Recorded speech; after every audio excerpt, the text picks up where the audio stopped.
My name is Samuel Gonzalez. I'm with PragerFORCE. I'm a video producer for PragerFORCE. I'm with Charlie Kirk, who is the president and founder of Turning Point USA. Thanks for coming on. Thank you, my friend. Thank you. So I have some questions. So is there any liberal idea do you think is moral?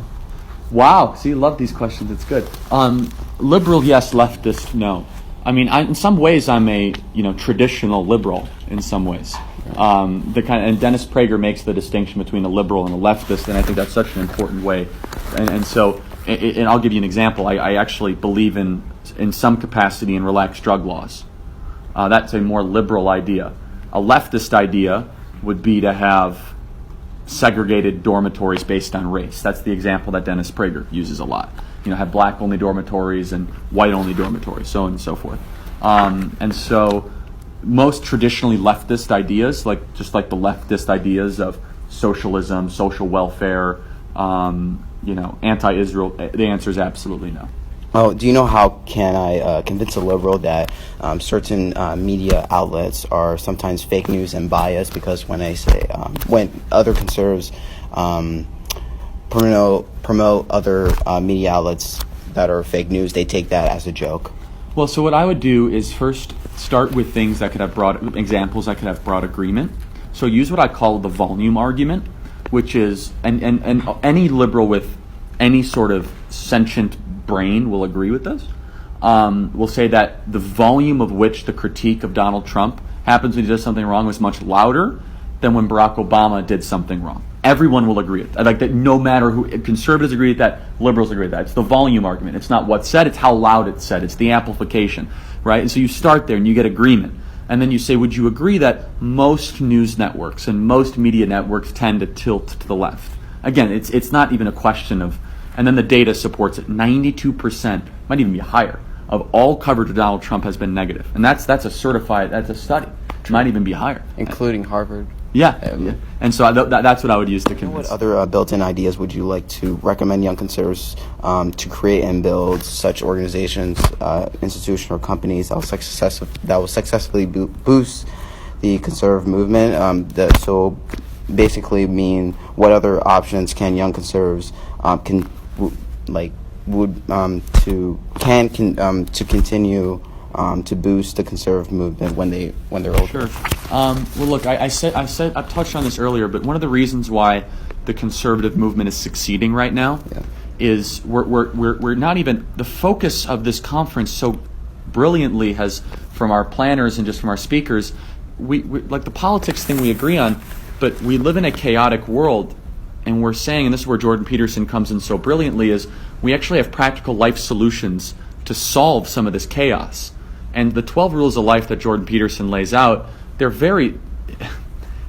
timeless. It's take care first and foremost of what you could take care of. Make your bed. Appreciate beauty. That's where the Renaissance came from, essentially, right? that's how Western civilization really got going. And so we're liberals. They have zero remedies for the cultural, the broken culture we live in. And I even had a liberal reporter today say, yes, we live in a broken culture. Okay, we agree. To this liberal reporter, we live in a broken culture. Give me remedies. I can give you 20 remedies.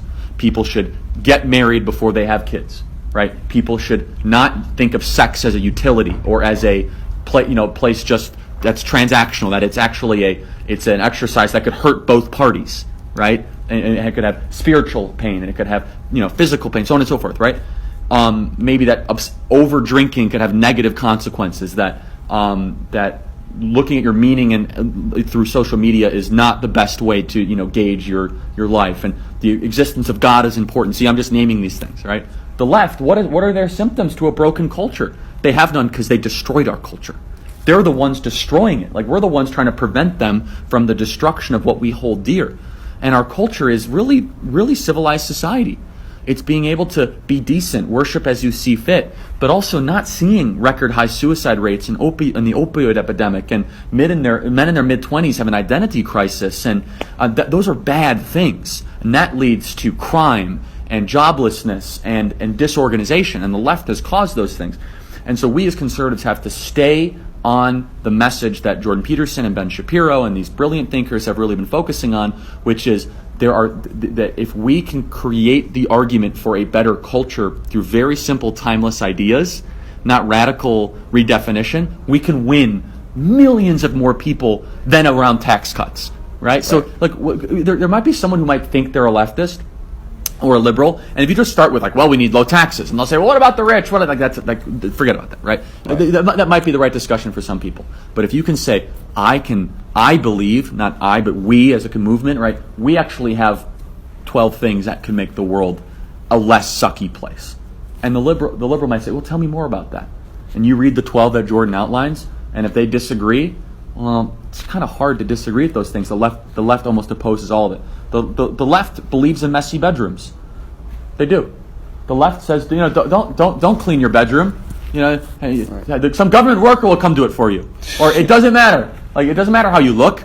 There is no beauty. That's what the left will say. Don't pet a cat when you see it. That's one of the rules that Jordan Peterson talks about, right? They think you're stupid. Right, exactly. No, there's no such thing as hierarchies. They will never eat shellfish like lobster. They don't believe in it. No, I'm kidding. It's a joke. It's Jordan Peterson. So you get my point. Yeah.